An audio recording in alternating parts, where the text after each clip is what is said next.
그동안 터미네이터를 사용하면서 터미네이터가 여러 개 있으면 좋겠다는 생각을 해본 적이 있었습니까? 한 번에 하나의 배선만 측정할 수 있는 터미네이터를 사용하다 보면 한 번에 여러 개의 신호를 측정하면서 비교할 수 있으면 좋겠다는 생각을 누구나 한 번쯤 해보았을 것입니다. 지금부터 소개해드릴 멀티프로브는 6개의 터미네이터를 합쳐놓은 장치라고 생각하시면 됩니다. 예를 들어 엔진의 캠 포지션 센서를 측정할 때 전원선, 접지선, 그리고 센서 출력 배선이 어떤 것인지 배선도를 보기 전에는 모르기 때문에 터미네이터를 사용하는 경우 3개의 배선을 각각 한 번씩 체크해 봐야 합니다. 한 번에 3개의 배선을 모두 측정할 수 있다면 문제를 명확하게 파악할 수 있게 됩니다.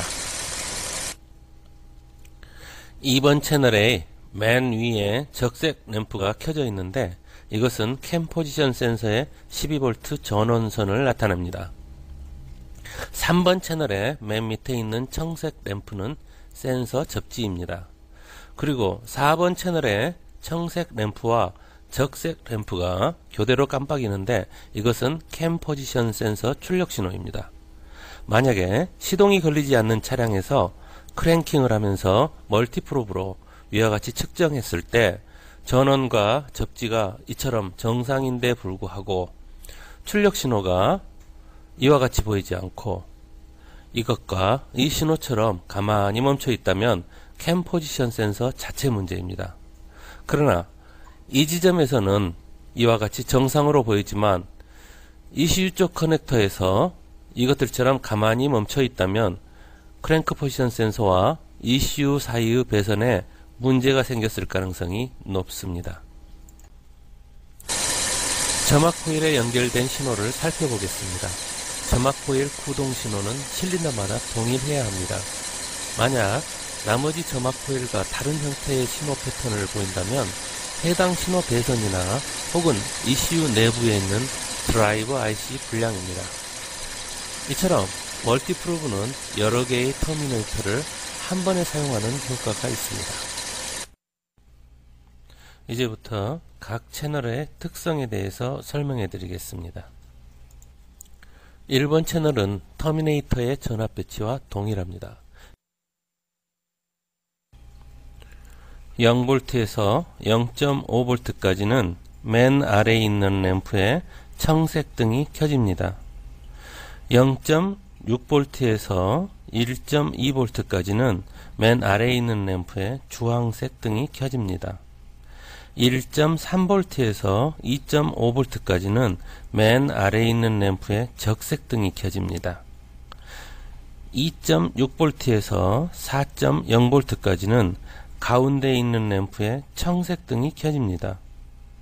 4.1V에서 6.0V까지는 가운데에 있는 램프에 주황색 등이 켜집니다. 만약 자동차의 신호 중 0V에서 5V까지 움직이는 펄스를 램프로 표현한다면 맨 아래에 있는 램프의 청색 등과 가운데에 있는 램프의 주황색 등이 교대로 깜빡이게 됩니다.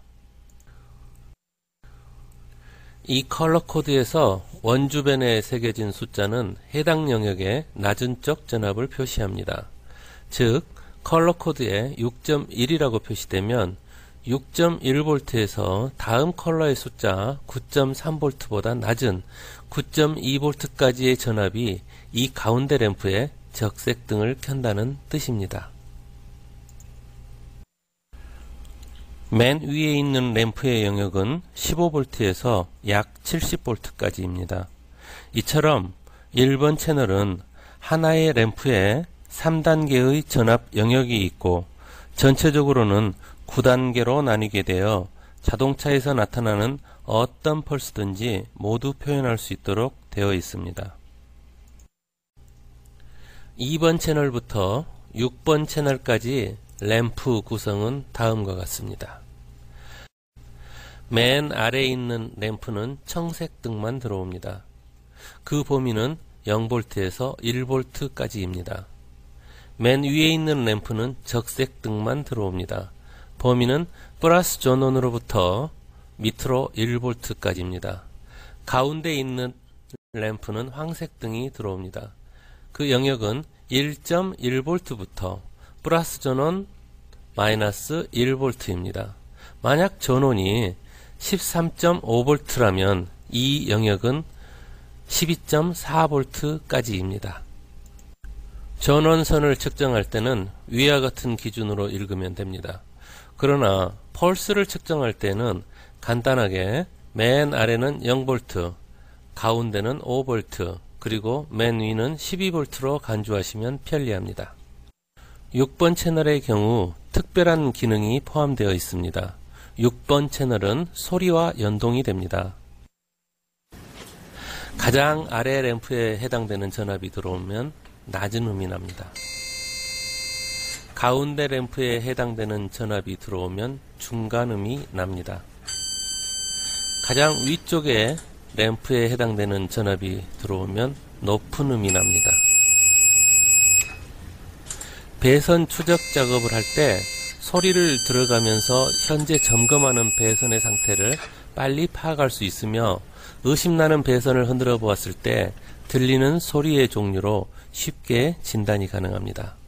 물론 아무 소리도 안 나면 배선이 끊어졌다는 것을 의미합니다. 6번 채널을 이용한 진단 방법은 아주 간단합니다. 우선 검사하고자 하는 배선에 6번 채널에 연결된 탐침을 꼽습니다. 그리고 배선 뭉치를 흔들어 봅니다. 원래 배선이 접지선인데 처음엔 저음이 나다가 배선 뭉치를 흔들었을 때 아무 소리도 안 나거나 저음이 들렸다 안 들렸다 한다면 배선이 끊어져 있는 것입니다. 중간음이 나면 커넥터에 저항이 많이 걸려 있습니다. 고음이 나면 플러스선에 쇼트가 나 있는 경우입니다. 이런 현상을 보일 때 흔들어 보았던 배선 뭉치를 갈라서 잘 살펴보면 문제의 부위를 찾을 수 있습니다. 소리를 켜거나 끄고 싶을 때는 이 스위치를 사용하면 됩니다. 마지막으로 7번 채널을 소개해 드리겠습니다. 7번 채널은 1번에서 6번 채널까지 탐침 채널과는 다르게 센서 채널로 구성되어 있습니다. 7번 채널은 비접촉 센서로 구성되어 있습니다. 어떤 종류의 액추에이터든지 7번 채널로 동작 확인이 가능합니다. 우선 가솔린 엔진의 인젝터를 점검해 보겠습니다. 측정 방법은 인젝터에 코일이 들어있는 부분에다 프로브를 가져다 대기만 하면 됩니다. 정상적으로 인젝터가 동작하는 경우 이처럼 소리가 나면서 램프가 전멸합니다.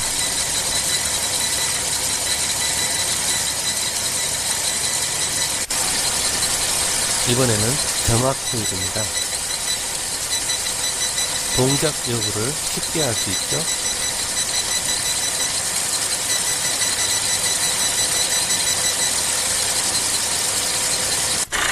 이번에는 커먼레일 인젝터 검사를 해보겠습니다. 문제가 있는 커먼레일 인젝터의 경우는 램프가 동작하지 않고 소리도 나지 않습니다. 릴레이 작동 검사를 해보겠습니다. 릴레이는 지속적으로 켜져 있기 때문에 점검을 하기 위해서는 릴레이 윗부분에서 센서를 좌우로 흔들어줘야 합니다. 정상적으로 작동되는 릴레이는 움직일 때마다 이처럼 소리와 함께 램프가 전멸합니다. 모터의 경우도 릴레이와 마찬가지로 점검하면 됩니다. 이처럼 7번 채널은 자동차에서 사용되는 액추에이터나 모터를 분해하거나 혹은 탐침을 꽂지 않고 바로 검사할 수 있습니다. 1번 채널부터 6번 채널의 경우 측정하고 있는 채널의 세부 데이터, 즉 전압, 주파수 또는 듀티 값을 알고 싶을 경우 터미네이터를 연결해서 같이 사용하면 됩니다.